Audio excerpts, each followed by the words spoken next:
great game. Both teams, again, continue to battle. Our crowd was amazing. A lot of positives, a lot of people played well, and now on to Game 7. Eric Name, ESPN Milwaukee. Joe, we spent the last 24, 48 hours talking about, is Giannis aggressive enough? Is he being too unselfish? And he comes out and has that type of performance. What do you think of his aggressiveness tonight? I thought he played great. And, I don't think he forced anything. I think he took the opportunities that were there for him. I think he knows the spots to get to. But we also have to give him spacing around him to make sure we are in the right spots so that he has room to operate. But overall, I thought we did a good job, everybody, of getting to where we needed to be. Again, there's still a few possessions where we need to move it a little bit more or get our actions and do things a little bit better. But overall, Giannis played an outstanding game, and it wasn't, like one of his best plays in baskets was the offensive rebound where he pretty much just jumped up, put his arms up, made a play that very few people in this league can make. Matt Velasquez, Milwaukee Journal-Sentinel. Joe, just what was the key to your team's resilience tonight?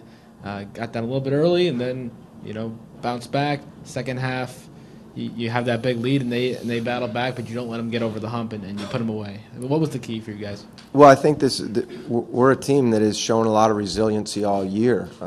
We've had a game this year where we were down 20 twice in the game and found a way to come back and win. We continue to battle. We fight. I thought a lot of the things, like loose balls, tipped balls, there were a few plays where we didn't come up with them, but there were important ones that we did as well, like the couple that we didn't.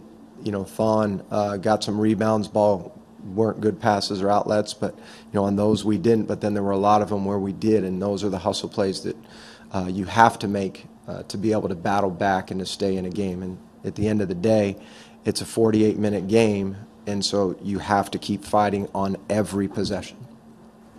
Joe, Ben Steele, Milwaukee Journal-Sentinel. Malcolm was a steady presence for you guys today.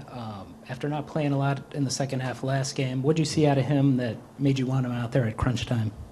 Well, the last game was different in that, and when I say this, I mean both teams didn't get to 100 here again. So the point is scoring is at a premium. In the last game, we chose to go with Shabazz, and he gave us a quick lift in regards to being able to score and get us right back into the game. So we had gone with him in that situation. He produced.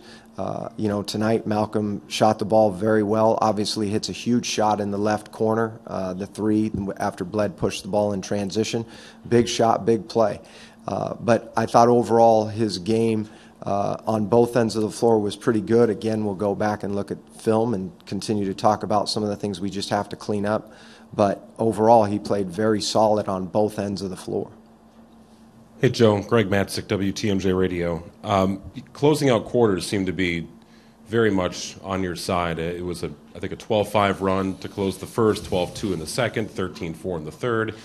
It seemed to mitigate the damage in that first quarter and then help build you a lead and ultimately hang on at the end.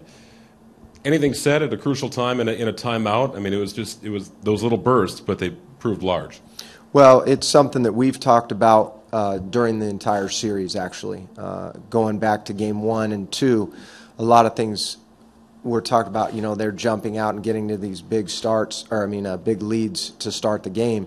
And what was actually happening was around the 6-minute mark, it would be 17-14, 16-15. It's a close game, and then they close out the quarter and have a 12 or an 11-point lead.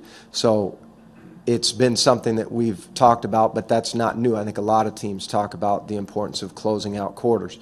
That having been said, now it's going to be the importance of, and this is also not a new thing, each possession is huge moving into the next game.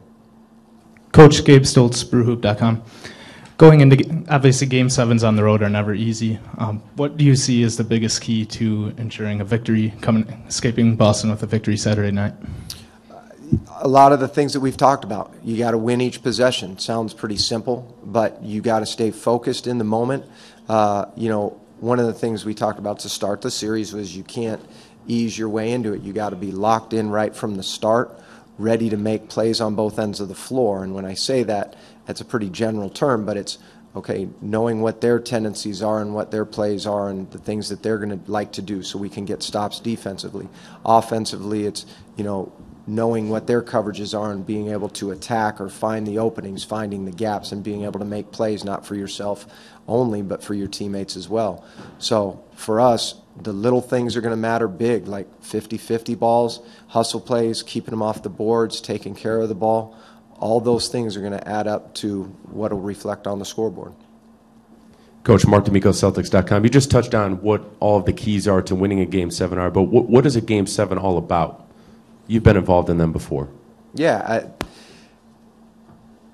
For the one thing is it's great. Like it's a great thing. I mean, obviously you want to win series, but it's a great thing to be a part of. You work extremely hard in this league. Like these guys put everything into it to battle every night to come out. During the regular season, it's back-to-backs, tough road trips, things like that. And now you've got a Game 7 and you got this is what you work for. So embrace that moment and go out and as a team attack it together to go, find a way to get a win.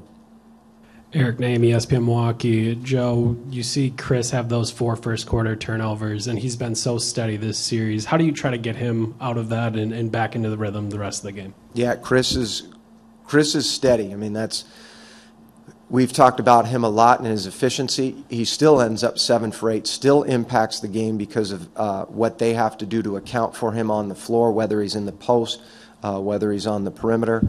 Handling in a pick and roll, whatever it is, he does so many things for us. And like I said, some of it doesn't show up in the stat sheet. Again, like I said, he's efficient, and he only ends up with, in terms of shooting it, but only ends up with 1 assist. But he made a lot of plays where people had to either come to him in the post or find, he was making plays for other people that may not have shown up. Again, for him, he knows his game. He knows where he needs to be. He's playing at a high level, and he'll do that again in Game 7. Joe, Nick Friedel, ESPN. Getting back to Giannis for a second. What does it do for his development and his confidence to be able to deliver on this kind of stage and get you guys into a Game 7 here? Oh, it's huge. And I'll go back and reference the one play that I mentioned earlier. To be able to go up, after playing, as hard as he does, to make that play, to get an offensive rebound and put back at that time of the game is a massive play. And that's just one of many that he made throughout the game. And again, everybody talked about his shots, but you look at his ability to rebound the ball. I mean, 13 defensive rebounds is, he's sometimes he's in there battling, sometimes he's running to go get him. Like that, I refer to him as dirty rebounds, where he's got to go out of his area. He's handling the ball. He's doing multiple things, and so we know all the things that he can do, and that's why in the last game what we referenced was he's 1 assist shy of getting a triple-double. That's pretty darn impressive, and everybody's saying, he wasn't aggressive enough. Well, tonight he impacted the game in a way that he's done numerous times, but this is, as you said, it's huge for his development. It's huge for us as a team.